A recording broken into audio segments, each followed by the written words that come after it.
Are you buying a house? Well, what are the steps involved? And what happens at each step? No sweat.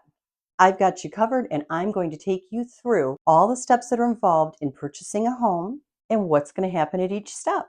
And if you're new here and you're new to me, my name is Luane, and I am with the Glover Agency, and I live in Grand Blanc, Michigan, and I love making videos about the area that I live in and everywhere around mid Michigan. So let's get started. So, number one is you're going to reach out to an agent. I know you're probably thinking, of course, you're going to say that, Luane, because you're an agent. But I truly believe that it's true. Real estate agents who work in the industry every day, like I do, have a plethora of connections, and they truly are your conduit to everything that you're going to need in this transaction and everything that's going to happen in this transaction. If you need a lender, I got five on speed dial. If you need an inspector, I've got those too. You need somebody to do some repair work on a home, I can probably point you in a good direction there as well. I'm not sending you or referring you to people because I'm getting some kind of a kickback or anything. I mean, unless you consider a Christmas card a kickback, I do get those once in a while. But the reason that I'm suggesting the people is because I know that they're professionals who can get the job done. I know they treat my clients right. I know they charge them fairly, and I know that when the chips are down, they're going to do everything they can to help you to get your ultimate goal, which is the keys to this house. We don't just want to look at houses forever and write offers and not ever get through a transaction. We want to get you a home. And since your happiness and my livelihood depend on it, I surround myself with the best people in the business. Now, your second step is going to be to reach out to a lender. And again, I recommend that you get more than one quote. Now, once in a while, agents can save you quite a bit of money. And here's a situation where this happened to me. For instance, I had a client moving from California to here. They had sold their condo in California. They were now moving to Michigan, and they wanted me to help them find a home. And she had her own lender. It was an immediate family member who worked for a nationwide company. And I was like, okay, that's great, but you've got three or four lenders here. I would highly recommend that you get more than one quote on your loan. And she's like, yeah, okay, thanks. And she took the information, but she stuck with that particular lender. So I didn't question it any further because you can use whatever lender you want, right? And we found a home, made an offer on it. Everything was going along well. We get to closing. And the day before closing, I get the HUD's settlement statement and I notice that there's a $10,000 charge on the buyer's side. And I was kind of confused by that and checked it. And it turned out to be the lender origination fee. I'm like, why is that so high? Because I've been in real estate for a minute or two, and I can tell you that I have never seen one probably over $2,200, and they're generally between 1,500 and 2,000. So that seemed exorbitant to me. But I mean, what am I supposed to do? This is an immediate family member, I think a sister or brother or something like that. And so I was just like, okay, well, that seems a little bit high. Maybe there's something here I'm not understanding. Maybe there were points purchased at the employee's discount and this is how they're paying back. I don't know. And so I thought, well, I'll take a look at what the interest rate is when we get the closing packet. So that came through, and the interest rate was not particularly low. And when I say not particularly low, it wasn't really the best rate that you could get. And I knew that these clients were highly qualified because I had recommended them to one of our top notch lenders because I knew what their credit score was, etc. And so I was like, well, what, this just seems ridiculous. But you know what? My buyer had that same paper that I had. They saw all of the charges. They weren't questioning what the lender was charging. And I just didn't feel like I could really say to them, hey, your brother, sister, uncle, whatever ripped you off. Seems super duper high. And this is one of the reasons why I say get a second opinion because you really don't know. And when you do that, and especially if you tell, people, hey, I'm going to get, one more quote on this, it keeps them honest, right? I mean, they're not going to do anything that's like way out there if they think you're going to be comparing it to somebody else. So in this situation, I think my client probably could have saved about 8 grand and who knows what on the interest of the house, but they chose not to do that. They chose to stay with the lender that they were with. And, you know, that's how that worked out for them.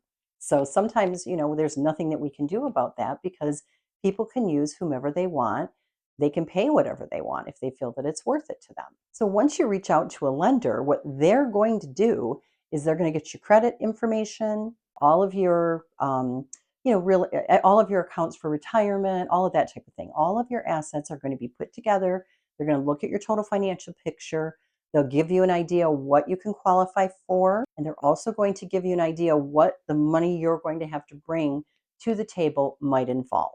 And there's more than just your down payment. You've got to pay your prepaids to establish an escrow. You have to do a proration of taxes with the previous homeowner because they may have paid taxes through a period that you're going to be in the home. While they're getting all of that information together, we're going to be working on our end, and I'm going to be doing a really in-depth consultation with you.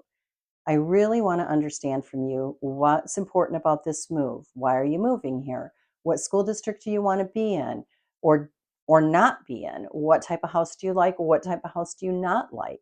What is the biggest thing and what is your biggest concern about this move so that I can try to alleviate that situation for you. And once we get all that together, I'm going to put that information into my computer on the MLS, and I'm going to make a search for you, and I'm going to send you a portal to that search. So trust me, that first time you open it up, it's going to be full of houses because it'll be everything on the market. But daily after that, it will just be a few homes at a time as they come onto the market. And that's where you want to be, is at the MLS, because that is the most up-to-date information. Realtor, Zillow, Homes.com, those are all secondary websites. And once it's entered into the MLS, it all filters out to them. So this is where it comes first, and it can take several days sometimes to get out to all the other websites that are used. So do you want up-to-date information or 2-day-old information? It's just that simple. So once we do that, you're going to start looking at homes, seeing if there's anything there that interests you and you'd like to go and take a look at. Now, a couple of things here. Number one, if you are looking at a home online, I always recommend that you go to the map part of it and select the satellite image and look at the surrounding area. Sometimes you can see things that you might want to check out even further when you get there. I once had a client that they really loved the house. It was a great house. They had some acreage. We got upstairs though, and when they looked out the window, they were overlooking basically a junkyard in their neighbor's yard, which was a deal killer for them.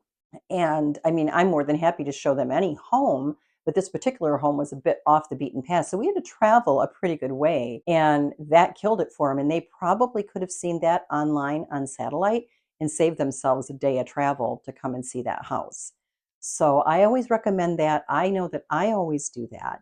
And I will say, hey, did you notice XYZ, or that it's 2 doors down from a business, or whatever I think you might need to know about that particular property. Secondly, if you've got the time to do so before the showings, drive through the neighborhood and see if there's anything, just at different times of the day. Go in the morning, go in the afternoon, go in the evening, drive through on a Saturday or a Sunday.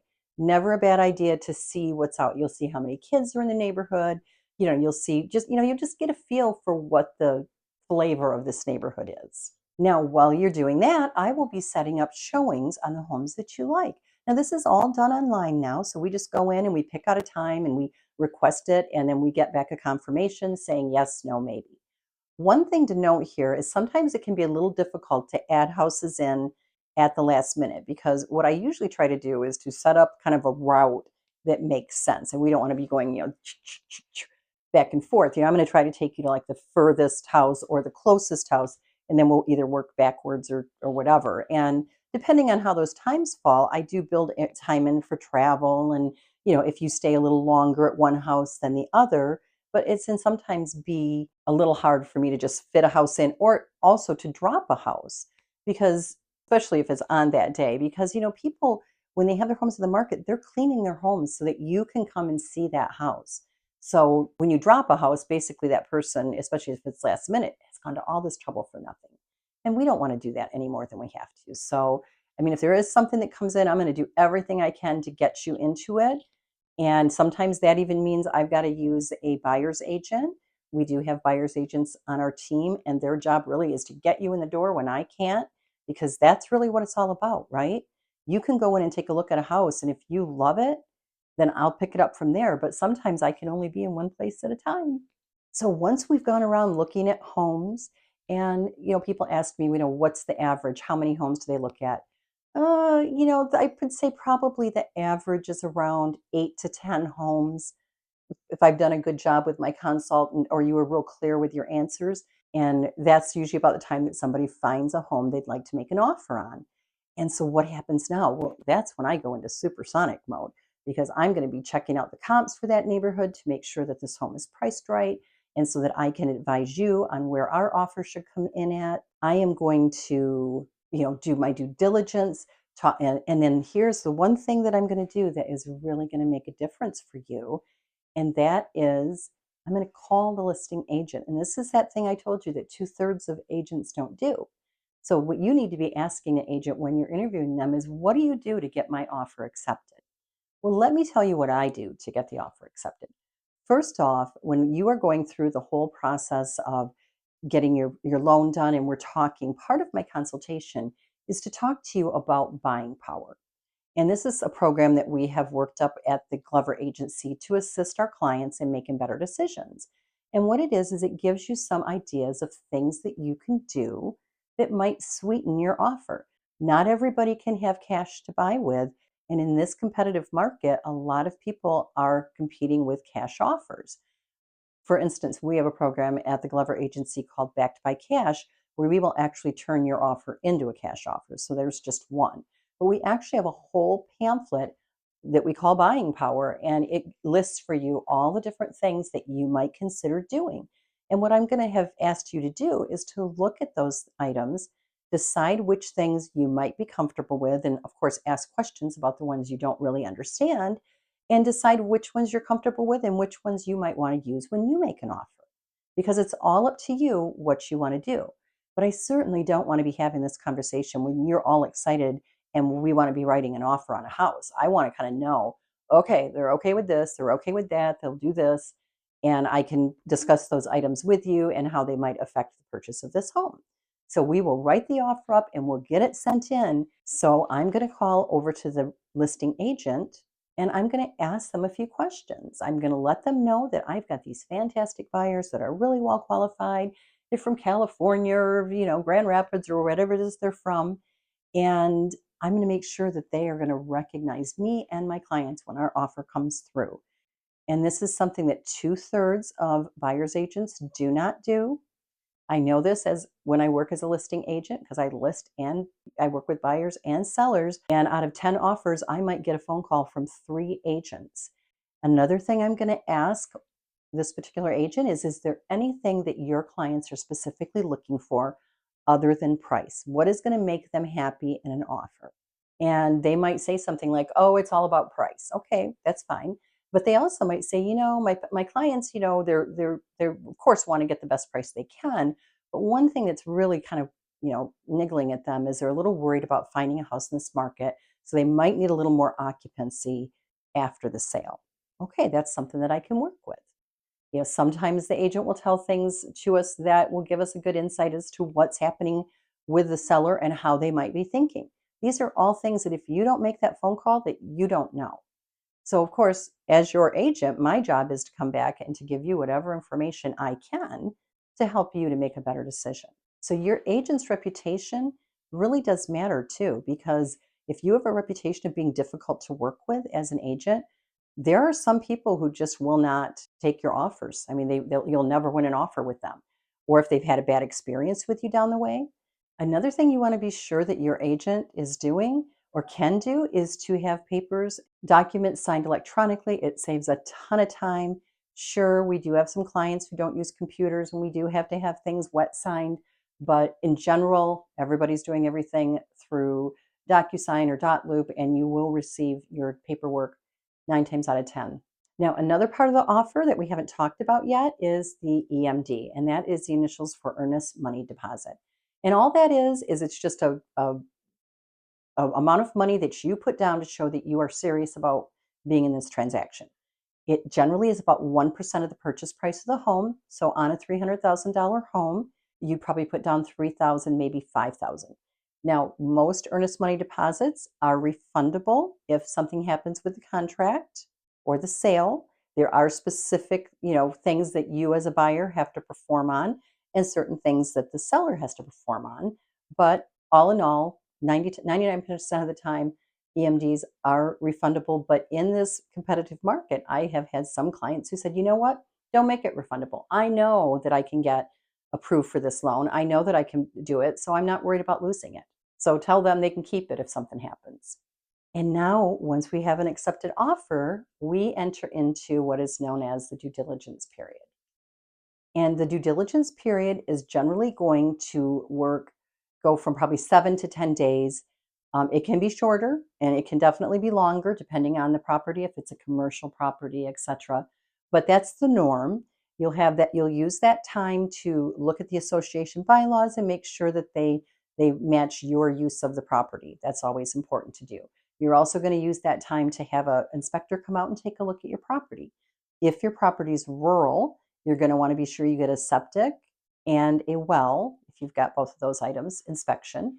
And you want your inspector to come out. They're going to take a look at everything. They're going to look for major defects and health and safety issues. An inspection is not a to-do list for the seller. It is to identify things that could be a problem or are a problem. And so, for instance, if a furnace is 25 years old, it is at the end of its life cycle, definitely, but it's still working. So you can't ask for a new furnace necessarily because there's nothing wrong with the one that's there. It could run for 5 years, it could run for 10 years, it could run for 1 year. We just don't know. But if you have a water heater that is leaking water or all rusted out, I had one time that, or a furnace one time that when we turned the furnace on, flames came on the bottom of it. So we had a new furnace on that particular home. But, it was all rusted out on the bottom. So when it lit, you could see all the flames and everything coming out of it. So that's what he's going to be focused on. And oftentimes he'll give you some maintenance tips for different things at the house. And he's going to give all this to you in a big report. And we're going to go over it together. A couple of things here about the inspection. Now, this number one is one of the biggest areas where a transaction falls apart because a buyer thinks that something needs to be fixed and they think it's going to cost X amount of dollars to get it fixed. And the seller does not agree that it either needs to be fixed or they don't agree on the price. And so this opens negotiations up again during the inspection. If everything is okay, then we're going to give the green light to your lender to move forward. If there's anything that you would like to have addressed, like maybe that furnace that had the flames coming out of it, we're going to write a request for that and ask the seller to either credit us an amount that we feel will cover that, or we're going to ask the seller to fix the item before the closing. And sometimes in this post-COVID world, it's a little hard to get people out and working within a certain time frame. So a lot of times credits are the way to go. And as long as we can agree on all of these things, then we will move forward with the transaction. But if we can't, a couple of things could happen. The buyer could walk away. The seller could say, no, I'm not fixing anything. Or they also might counter back on the amount that you asked for. So there are a few things that can happen here, but if everything goes well, I'm going to do my best to try to work it through and negotiate with the listing agent. And if everything goes well, then we're going to move ahead with the lender and give them the green light to order your appraisal. Now, the appraisal is basically just a valuation of what the bank thinks your home is worth. They're going to pull out properties that have sold in the last 3 months, and they're going to compare them to your property, and they're going to come up with value. And the idea of this is they want to make sure that your home is worth minimally what you're borrowing.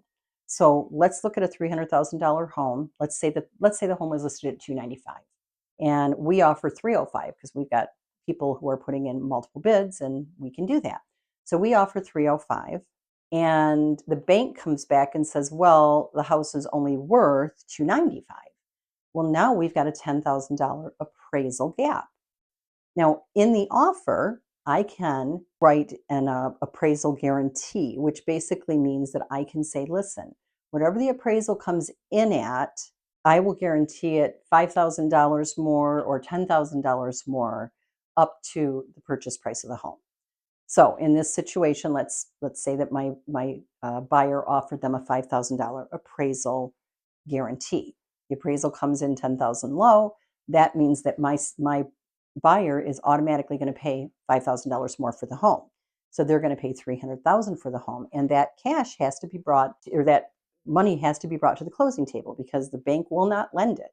The bank has already said we're only lending 295 on this house.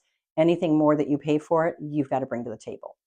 Now, as you can see, this is probably easier for people to do that were previous homeowners because they have a little more cash in their pocket than a first-time home buyer. But that's the situation. Now, if you did not have an appraisal guarantee where you agreed to guarantee the appraisal to a certain extent, then negotiations open up again. So here we are with a 305 offer, a 295 appraisal. What can happen there? Well, generally speaking, the buyer is going to offer the seller the appraised amount because I'm assuming that this particular buyer, without their appraisal guarantee, probably doesn't have the extra money to bring to closing. So they may come back and offer what the appraised amount was for the property. And at that time, the seller might say, you know what? I don't want to do that. I got somebody over here that was offering me an appraisal guarantee. Their price was a little bit lower, but I'm going to get the same money either way, or, however they look at it. And they may go to another offer. They may decide that they don't want to sell their house at whatever price. So we have to come to an agreement on price all over again. This is an area where a lot of transactions go to die because we once again have to renegotiate the price of the home. Now, 9 times out of 10, we can make that happen. And then once the appraisal has happened and been accepted, we are a couple of weeks away from closing and it's smooth sailing from there. But if not, we may have to start this process all over again. And depending on your type of financing, the seller may not actually benefit from ditching you as a buyer because if you were an FHA buyer, for example, that appraisal sticks with the property for 6 months. So if another FHA buyer comes in there, that same appraisal is going to be in play and it will be that way. So oftentimes people will put the house back on the market and they will take FHA off the table altogether because they don't want to have to use that appraisal. Because a conventional mortgage, they won't have to. They'll pay for their own appraisal and it will not stick with the property. So that's why sometimes you see people that only want to go conventional or cash with their lending, or maybe there's something there that they think FHA is going to flag. We'll get into different types of financing and what they entail in case you don't understand those. But as a lot of people know that FHA, it's not only an appraisal, it is an appraisal slash inspection. And a lot of times they'll note things like, peeling paint because there's the danger of lead. Maybe something very common is there's some kind of a ground or something on a water heater that oftentimes is not done properly. Those types of things will get flagged. Not usually anything too major. So now we've gotten through our offer, we've gotten through the inspection, we've gotten through the appraisal, and now we're moving to closing. And during this time, I always tell my clients, you're going to hear from me a little bit less. And it's not that I'm not still working with you. I am, but you're going to be working a little more closely with the lender for the next couple of weeks, getting them everything they need as quickly as you can. And that's super important because every few days that you delay can add up into a week or more over a period of time. And then we could be out of contract for when we need to close. So what we need to do is have you focus on getting everything your lender asks you to get done and getting it to them as quickly as possible. This is a really good time for you to get your homeowner's insurance because you will need that to close. I will be working with the title company, getting title commitments and getting all of that done. And what we're doing is we're trying to get all the conditions met for the loan. And usually then we'll come to what's called a conditional approval.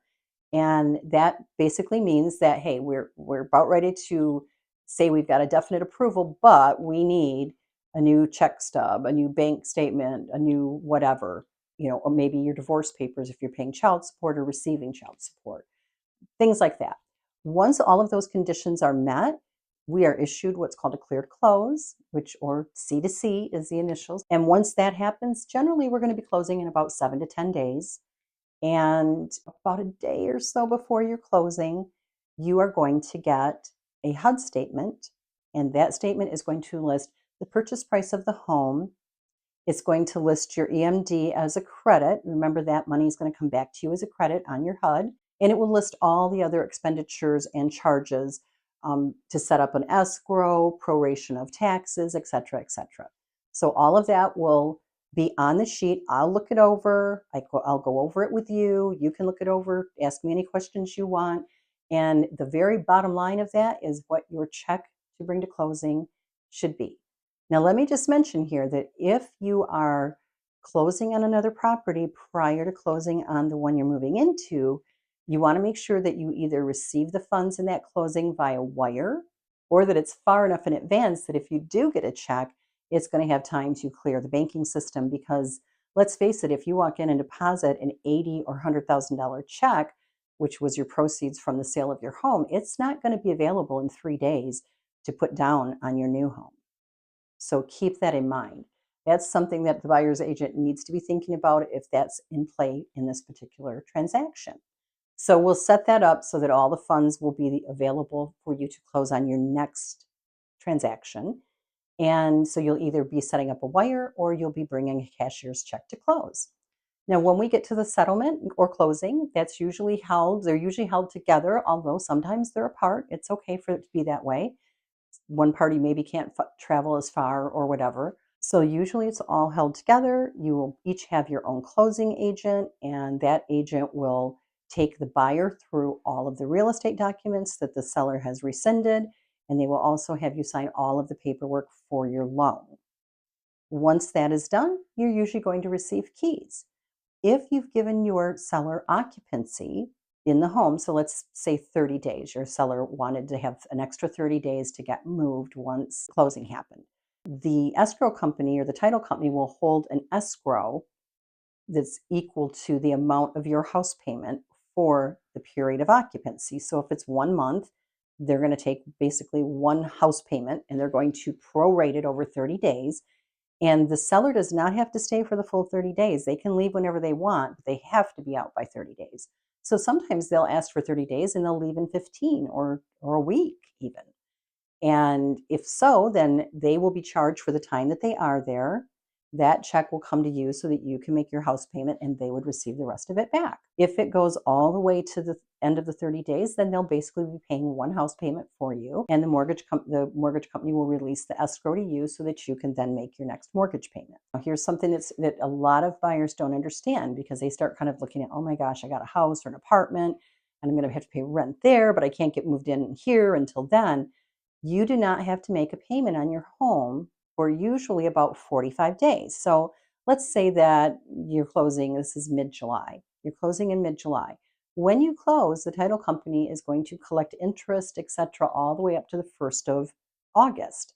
And so when you close the property, you're already set for August and you will not make your next payment until September. So it's usually the 1st of the month and then 30 days. So the next 1st of the month plus 30 days is when your first payment will be due. So once we get usually at the closing, you'll either get your keys, or if not, you'll be told when you might expect to get them. And there's just a piece of paper that's signed between the sellers saying when they vacated the property so that the title company knows how much money to give you. Now, I always add another step in here, and this is something a lot of people don't think about. But I had a client who forgot to do this, and apparently they had been living in their home like 5 or 6 years, and they never claimed the homestead exemption. They were moving from another state. I don't think they fully understood it, for one. And they got the papers and it was explained to them. And then when they were moving, they stuck them in a box and they forgot about it. So when they called me, I'd sold them the home to list their home.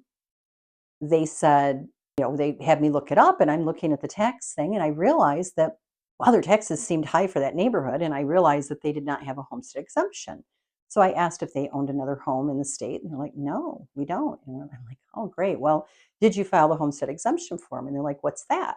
And come to find out, they hadn't done it. So they went back to the township where they lived, and they were only able to collect 3 years of the back payment. And the taxes were 40% higher for that time that they lived in the home. So it's a huge deal.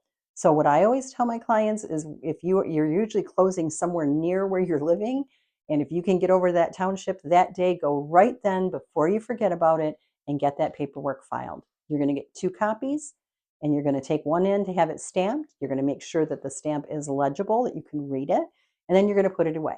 And then when you get your first tax bill, you want to check and make sure that it's 100% homesteaded so that you are not paying that extra 40% on your taxes. So there you go. This is all I have to offer you on the steps in buying a home. And it really isn't that bad, is it? Especially when you've got somebody like me helping you out. Now, remember, this is just my side gig. I'm a full time agent. So if you need any help at all, you can always reach out to me and ask questions. And I welcome your comments, and we can get a conversation going there as well. So thanks for tuning in today, and I'll see you on the flip side.